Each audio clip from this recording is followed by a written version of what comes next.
अस्सलामु अलैकुम रहमतुल्लाहि व बरकातुहू। मैं हूं आपका मेज़बान हाफिज़ मोहम्मद दानिश। मोहतरम सामीन नाज़रीन, आपके सवालात के जवाबात के लिए हमारे साथ मौजूद हैं बटला हाउस शाह मस्जिद के इमाम ख़तीब मुफ्ती अहमद बिन मोहम्मद अरशद ख़ान साहब।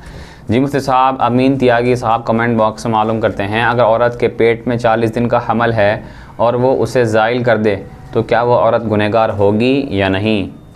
बिस्मिल्लाहिर्रहमानिर्रहीम। अगर किसी ख़ातून का हमल वो 4 महीने से ज़्यादा का हो तो फिर उस हमल को साक़ित कराना किसी सूरत जायज़ नहीं है। लेकिन अगर 4 महीने से कम का हो, जैसा कि सवाल में है 40 दिन का है, तो इस हमल की वजह से अगर उस ख़ातून को किसी ख़तरे का अंदेशा है या ये कि उसके हमल को किसी ख़तरे का अंदेशा है या पहले से उसका कोई बच्चा है जो उस ख़ातून का दूध पी रहा है, उसकी तरबियत का मसला है, इन वजूहात की बुनियाद पर अगर कोई डॉक्टर कहता है तो फिर 4 महीने से पहले हमल साक़ित कराने की गुंजाइश है। लेकिन 4 महीने के बाद हमल साक़ित कराना जायज़ नहीं है। और 4 महीने से पहले भी इन वजूहात की बुनियाद पर जिनका तज़किरा किया गया, इन वजूहात की बुनियाद पर जायज़ है। कोई आदमी माशी खौफ की वजह से, रिज़्क़ की तंगी की वजह से हमल साक़ित कराता है तो ये 4 महीने से पहले भी जायज़ नहीं है। अबू दुजाना साहब का सवाल है, क्या बेटे को यह हक़ हासिल है कि वालिद को ये कहे कि मेरी जायदाद का हिस्सा अलग कर दीजिए और जो मेरा हिस्सा है मुझे दे दीजिए, जबकि सारी कमाई वालिद की ही है? दुनिया में जब तक वालिदैन हयात हैं, माँ हो या बाप हो, वो अपनी जायदाद के कुल्ली तौर पर मालिक होते हैं। उनकी औलाद में से कोई उनकी जायदाद का मालिक नहीं होता है। लिहाजा औलाद में से किसी को इस बात का इख्तियार नहीं है कि वो अपने वालिद से इस बात का मुतालबा करे कि मुझे मेरा हक़ देकर अलग कर दिया जाए। वालिद की मर्ज़ी है, अगर वो चाहे तो ज़िंदगी में अपनी औलाद के दरमियान अपनी जायदाद को तक़सीम कर सकता है, लेकिन उसे मजबूर नहीं किया जा सकता। अगर वालिद मुनासिब समझे, मसलहत देखे, तो फिर वो अपनी औलाद के दरमियान तक़सीम अपनी जायदाद को कर सकता है। मोहम्मद फैज़ान साहब का सवाल है, कब्र में लकड़ी रखी जाती हैं और कुछ दिनों बाद उन लकड़ियों में दीमक लग जाती है जिसकी वजह से कब्र बैठ जाती है और गड्ढा हो जाता है। तो सवाल ये है कि लकड़ी की जगह ईंटें या मार्बल रख सकते हैं या नहीं? कब्र को मजबूत करने के लिए ईंट और पत्थर का इस्तेमाल करना मकरूह है। ऐसी मजबूत लकड़ी का इस्तेमाल किया जाए कि जिस्म के मिट्टी में मिलने से पहले वो ज़मीन बोस न हो, तो ऐसी लकड़ी इस्तेमाल की जा सकती है। लेकिन मजबूती के लिए ईंट और पत्थर का इस्तेमाल करना मकरूह है। हाँ, अगर कब्र बिल्कुल हमवार हो गई हो, कब्र का कोई निशान बाकी ना हो, तो कब्र की निशानी को बाकी रखने के लिए हम उस पर और मिट्टी रख सकते हैं ताकि चलने वाले को एहसास हो जाए कि यहाँ कब्र है और वो कब्र पर पाँव न रखे। तो अगर हम मिट्टी के ज़रिए से उसे ऊँट के कोहान की तरह ऊपर कर दें तो इसकी गुंजाइश है।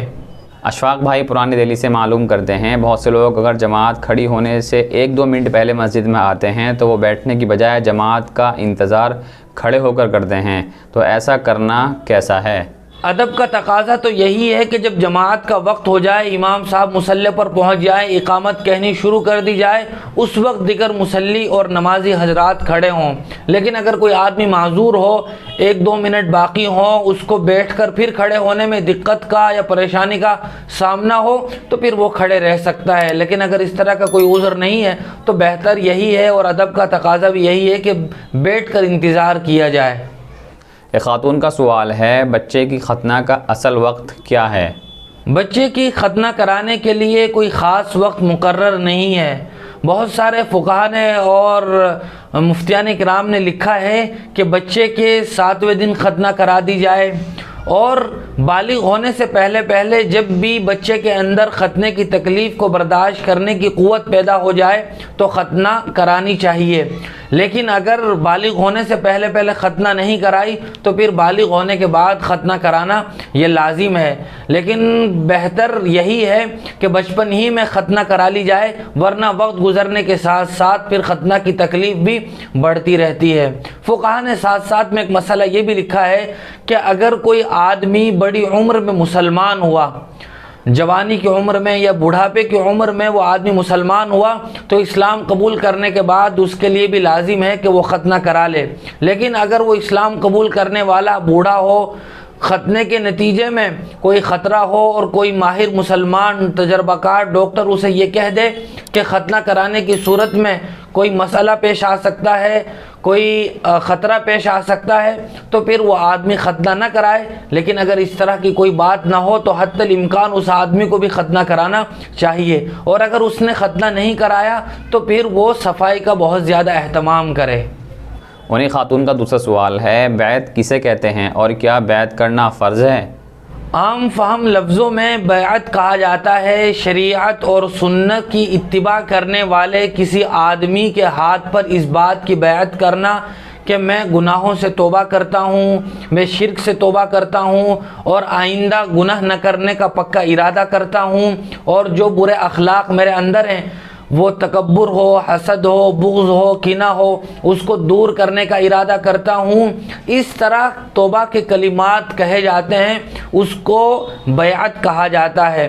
बैअत करना शरीयत में कोई वाजिब और फ़र्ज़ तो नहीं है, अलबत्ता अपने नफ्स की इस्लाह करना ये फ़र्ज़ है। और फ़ुक़हा ने भी और मुस्लिहीन ने भी, अकाबिरीन उम्मत ने भी अपने तजर्बात की रोशनी में अपने नफ्स की इस्लाह का मुअस्सिर तरीक़ा यही बयान किया है कि किसी मुत्तबे सुन्नत आदमी के हाथ पर बैअत कर ली जाए, उसके पास बैठकर तौबा के कलिमात पढ़ लिए जाएं और फिर उससे अपना इस्लाही ताल्लुक़ बाक़ी रखा जाए।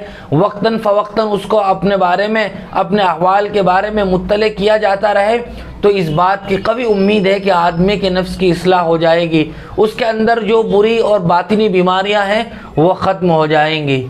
इकराम भाई ज़िला शामली से मालूम करते हैं, मुआव्वज़तैन किन सूरतों को कहा जाता है?